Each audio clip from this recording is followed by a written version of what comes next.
आज हम गर्व से कह सकते हैं कि भारत है तभी बाघ है। जी हां, प्रोजेक्ट टाइगर ने सुनहरी चमड़ी के हिंसक किंतु इकोसिस्टम के सबसे मजबूत प्राणी को बचाने में अहम भूमिका निभाई। पूर्व प्रधानमंत्री इंदिरा गांधी के द्वारा शुरू किए गए प्रोजेक्ट टाइगर को 50 वर्ष पूरे हो गए। भारत ही नहीं वरन पूरी दुनिया इंदिरा गांधी के इन प्रयासों के चलते आज बाघों को देख पा रही है। प्रोजेक्ट टाइगर 1 अप्रैल 1973 को शुरू हुआ। राजस्थान के कैलाश सांखला को प्रोजेक्ट टाइगर का पहला निदेशक बनाया गया। प्रोजेक्ट टाइगर की स्वर्ण जयंती पर फर्स्ट इंडिया न्यूज की ये खास रिपोर्ट देखिए। बाघ संरक्षण में आज हिंदुस्तान दुनिया भर में मिसाल कायम कर चुका है। भारत सरकार ने 1 अप्रैल 1973 को भारत में बाघों की लगातार घटती आबादी को बचाने के उद्देश्य से प्रोजेक्ट टाइगर की शुरुआत की। आज दुनिया के 75% से ज्यादा बाघ हिंदुस्तान में हैं। राजस्थान के कैलाश सांखला के प्रयासों से ही पूर्व प्रधानमंत्री इंदिरा गांधी ने इस प्रोजेक्ट को शुरू किया था। राजस्थान में रणथंभौर, सरिस्का, मुकंदरा और रामगढ़ विषधारी के तौर पर 4 टाइगर रिजर्व हैं और धौलपुर नया टाइगर रिजर्व बनने जा रहा है। राजस्थान में भी बाघों की वर्तमान में सर्वकालीन सर्वाधिक संख्या है। वर्तमान में राजस्थान में करीब 106 बाघ हैं। राजस्थान में गहलोत सरकार की सत्ता में आने के बाद बाघों की संख्या 100 के पार पहुंची। मुकुंदरा और रामगढ़ विषधारी टाइगर रिजर्व बने हैं। धौलपुर प्रदेश का 5वां टाइगर रिजर्व बनने जा रहा है।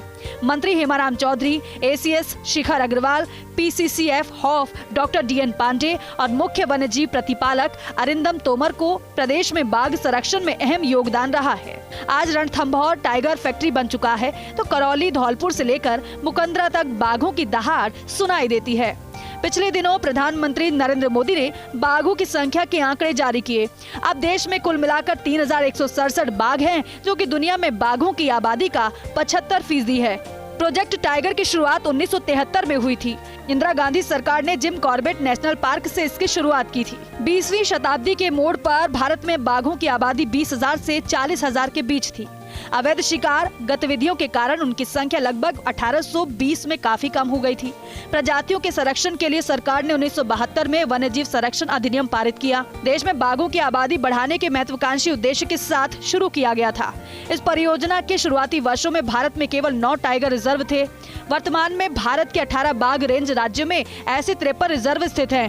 प्रोजेक्ट टाइगर के तहत कवर किए गए शुरुआती रिजर्व जिम कॉर्बेट, मानस, रणथंभौर, सिमलीपाल, बांदीपुर, पलामू, सुंदरबन, मेलघटा और कान्हा राष्ट्रीय उद्यान थे।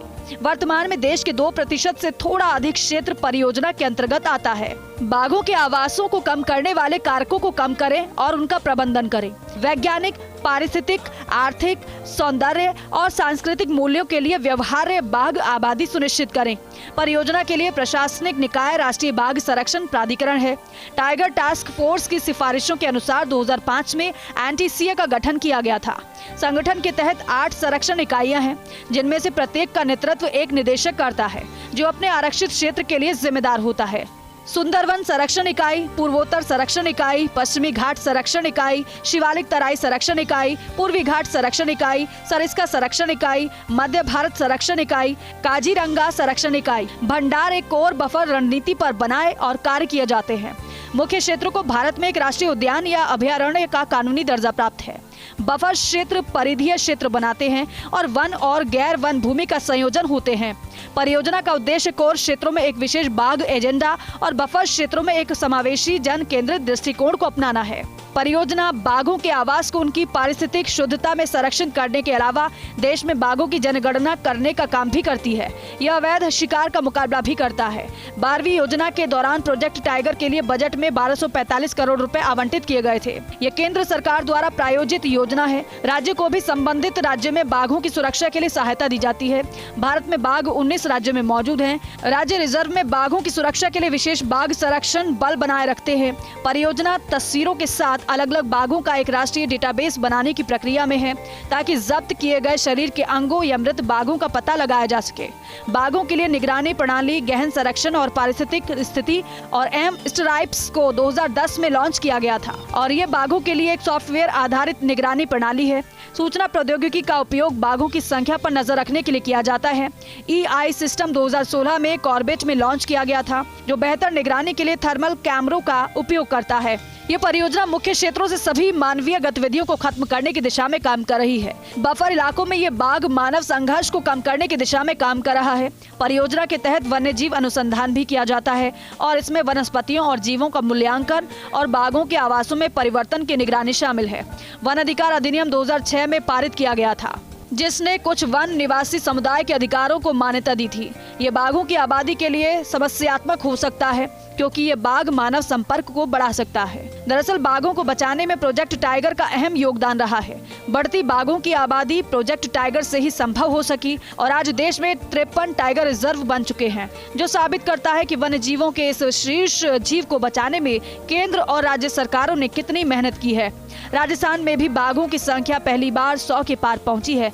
उम्मीद की जानी चाहिए कि बाघ संरक्षण में राजस्थान का योगदान भविष्य में महत्वपूर्ण साबित होगा। दुनिया में बाघों की आबादी का 75% अगर हिंदुस्तान में बसते हैं तो निश्चित तौर पर इसमें बाघ परियोजना का अहम योगदान रहा है। राजस्थान की धरती पर पैदा हुए कैलाश सांखला के प्रयासों से पूर्व प्रधानमंत्री इंदिरा गांधी ने 1 अप्रैल 1973 को देश में बाघ परियोजना की शुरुआत की। देश जब आज़ादी का अमृतकाल मना रहा है, उसी दौर में बाघ परियोजना की भी स्वर्ण जयंती मनाई जा रही है। 5 दशक के इस लंबे सफ़र में देश में बाघों की आबादी 3167 पहुँच गई है। प्रधानमंत्री नरेंद्र मोदी ने पिछले दिनों ही ये आंकड़े जारी किए। राजस्थान की बात करें तो राजस्थान में 4 बाघ परियोजनाएं और 5वीं धौलपुर टाइगर रिजर्व के तौर पर जल्दी ही बनने जा रही है।